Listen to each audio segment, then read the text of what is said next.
Botad LCB પોલીસે રાણપુરના railway underbridge પાસેથી કારમાં છુપાયેલ ઇંગ્લિશ દારૂ અને બીયરનો જથ્થો ઝડપ્યો।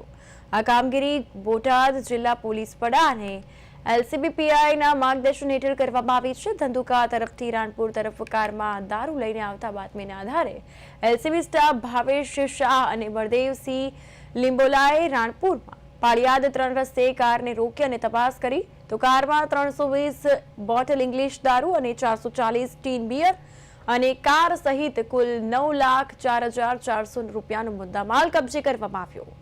એક આરોપીને ઝડપી પાડવામાં આવ્યો અને વધુ તપાસ હાથ ધરવામાં આવી છે। આ સાથે જ વાત કરવામાં આવે તો એલસીબીએ ઇંગ્લિશ દારૂ અને બીયર ઝડપી પાડ્યો છે અને કુલ 9,04,400 રૂપિયાનો મુદ્દામાલ કબજે કરાયો છે। પોલીસ દ્વારા એક આરોપીની પણ ધરપકડ કરાઈ છે।